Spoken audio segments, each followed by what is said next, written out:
চন্দ্রমল্লিকা আমরা সকলেই পছন্দ করি এবং আমাদের ভীষণ পছন্দের একটা ফুল। তারপরে যদি সেটা যদি হলুদ চন্দ্রমল্লিকা বা সাদা চন্দ্রমল্লিকা হয় তবে তো কোনো কথাই নেই। তা ফুলের গঠনগুলি দেখুন কত সুন্দর। একদম মৌচাকের মতো মাঝখানটা আর চারদিক দিয়ে পাপড়ি। তবে এই ভ্যারাইটিটিকে বলে মোদি 7। আর মোদি 7 এর এই ভ্যারাইটি আর একটা ইয়েলো ভ্যারাইটি। এই দুটো ভ্যারাইটি আমার কাছে রয়েছে আর দুটোই কিন্তু অসম্ভব সুন্দর। এই গাছগুলির ফুলগুলি যে হয় একসঙ্গে কিন্তু প্রচুর ফুল হয় এবং গাছগুলি খুব সহজ পরিচর্যায়। গাছের যদি টবগুলি আপনাদের একটু দেখিয়ে দিই, টবের সাইজগুলি যে অনেক বড় তেমনটা কিন্তু নয়, প্রত্যেকটাই 6 ইঞ্চি মাপের টব। তাহলে এর মধ্যে এমন কি জাদু করা হলো যে গাছগুলিতে এই পরিমাণ ফুল ফুটে রইলো। তো চলুন, খুব সহজভাবে যদি আপনি 2026 সালে চন্দ্রমল্লিকা শুরু করতে চান তাহলে এই টিপসটিকে মানুন। সর্বপ্রথমে আমি এই গাছটিকে দিয়ে দেখাচ্ছি। এই গাছের নিচের দিকে আমি একটু চলে আসি। এই গাছটি করা রয়েছে ঘেঁস মিডিয়াতে। ঘেঁস মিডিয়া নিয়ে আপনি অনেক লম্বা চওড়া গল্প শুনে থাকেন যে এতে এই দিতে হয় সেই দিতে হয়, প্রচুর গল্প হয়তো আপনি শুনে একদম বোর হয়ে গেছেন। এখন হয়তো আপনি মনে করছেন যে আমার দ্বারা এটা সম্ভব না। তবে হ্যাঁ, আপনার দ্বারাই এটা সম্ভব হবে তখনই যখন আপনি মন থেকে বাগান করা শুরু করবেন। কিভাবে? আপনাকে শুরু করতে হবে ঠিক জুন জুলাই মাসে। এই যে গাছগুলি রয়ে গেছে এই গাছগুলি আর বেশ কিছুদিন পর কিন্তু শেষ হয়ে যাবে। তখন এই গাছগুলিকে আমরা মাদার গাছ বলি। আর এই গাছের ঠিক গোড়ার দিকে যদি আমরা দেখি তাহলে এই যে গাছগুলি রয়ে গেল নতুন নতুন, এখান থেকে আরো নতুন নতুন ডাল বেরোবে। সেই ডালগুলিকে আমরা বাঁচিয়ে রাখবো। আর জুন জুলাই মাসে অনেকটা লং টাইম কিন্তু বাঁচিয়ে রাখতে হবে, জল দিয়ে দিয়ে বাঁচিয়ে রাখতে হবে। জুন জুলাই মাসে এই সমস্ত ডালগুলি থেকে কেটে চারা তৈরি করা যায়। আবার যদি কেউ মার্চ মাসেও বসাতে চান তাহলে এই যে সমস্ত ডালগুলি টেনে উঠিয়ে নিলে একটা নতুন চারায় পরিণত হয়। সেগুলিকেও ঠিক এই যে ঘেঁস নিচে পড়ে রয়েছে এই ঘেঁষের মধ্যে আপনাদেরকে বসাতে হবে। যদি কেউ মনে করেন মাটিতে করবেন, মাটিতে করাও কিন্তু অনেক সহজ। মাটিতে যে অনেক কঠিনের পরিচর্যা তেমনটা কিন্তু মোটেও নয়। তা মাটিতে করতে চাইলে আপনি মাটিতেও করতে পারেন, তাতেও কোনো অসুবিধা হবে না।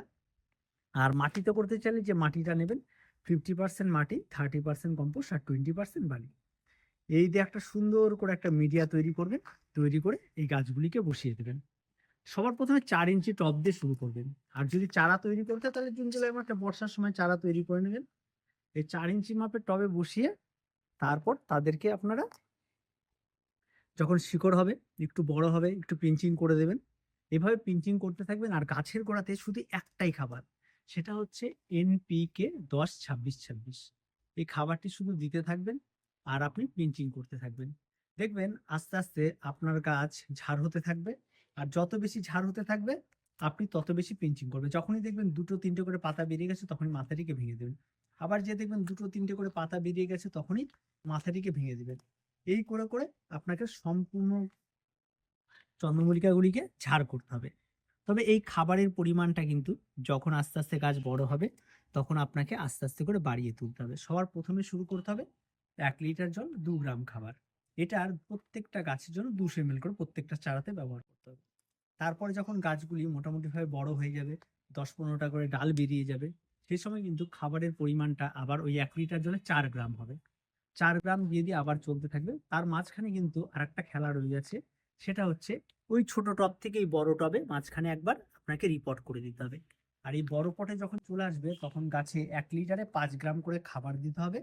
আর ওই 1 লিটার জলটাকে দুটো করে গাছে ব্যবহার করতে হবে, 1/2 লিটার করে প্রত্যেকটা গাছে ব্যবহার করতে হবে তখন। বাস, হয়ে গেল। এটা কন্টিনিউ চলবে। আর তার মাঝে রোগ পোকামাকড় ধরতে পারে, তার জন্য আপনাকে পেস্টিসাইড রেখে দিতে হবে, কাকা নামক একটা পেস্টিসাইড। আর অ্যান্টিফাঙ্গাল ব্লাইটক্স নামে একটা অ্যান্টিফাঙ্গাল পাওয়া যায়, সেটা রেখে দিতে হবে। এই দুটো রেখে দিলেই যথেষ্ট, আর কিচ্ছু লাগবে না। গাছের পরিচর্যা করুন, গাছকে সুন্দরভাবে দেখে রাখুন। আর এরকম চন্দ্রমল্লিকা ফুল এই সময় আসলে আপনি অনায়াসেই পেয়ে যাবেন। যদিও আমি গাছের যত্ন সেইভাবে করি না, আরো যদি সুন্দরভাবে করা যায় তাহলে হয়তো আরো সুন্দর হবে। তবে প্রথম বাগানি, একজন নতুন বাগানি যেভাবে গাছকে করে ঠিক আমি সেভাবেই গাছ করার চেষ্টা করি। আর সেভাবেই আপনাদেরও দেখানোর চেষ্টা করছি। তো আশা করছি বিষয়গুলো বুঝতে পারছেন। চন্দ্রমল্লিকা কত সুন্দর হয়েছে দেখতেই পারছেন। এই সমস্ত গাছগুলিকে কম্পিটিশন লেভেলে নিয়ে যেতে হলে গাছগুলিকে আরো সুন্দর করে বেঁধে দিতে হয়, চেপে বেঁধে দিতে হয়, আরো সুন্দর লাগে দেখতে। আর এই চন্দ্রমল্লিকাটা আমার সবচেয়ে পছন্দের। আর এটাই সেই মোদি 7 ভ্যারাইটি। এই ভ্যারাইটিটা কিন্তু দেখার মতো হয়ে থাকে আর কালারও কিন্তু অত্যন্ত সুন্দর। এটা একটা ভ্যারাইটি, এটা একটু বড় ভ্যারাইটি। এটা মানে সত্যি মানে কোনো কথা হবে না, এটা এত সুন্দর একটা ভ্যারাইটি ইয়েলোর ভ্যারাইটি। তবে ইয়েলোরও প্রচুর ভ্যারাইটি রয়েছে, অনেক ভ্যারাইটি চন্দ্রমল্লিকা হয়ে থাকে। চন্দ্রমল্লিকা জাতের কোনো শেষ নেই, প্রচুর রয়েছে, বর্তমান বাজারেও প্রচুর পাওয়া যায়। আপনাদের যেটা পছন্দ, যেভাবে পছন্দ আপনারা করে উঠতে পারেন। তো খুব সহজ পরিচর্যার একটা ফুল, এক কথায় জংলি গাছের পরিচর্যা আপনারা নিজেরা নিজে থেকেও করে নিতে পারবেন। তো দেখা হচ্ছে পরবর্তী ভিডিওতে। চ্যানেলটা নতুন রয়েছে, তো সবাই সাবস্ক্রাইব করে দেবেন আর এই ধরনের নিত্য নতুন ভিডিও আপনারা পেতেই থাকবেন।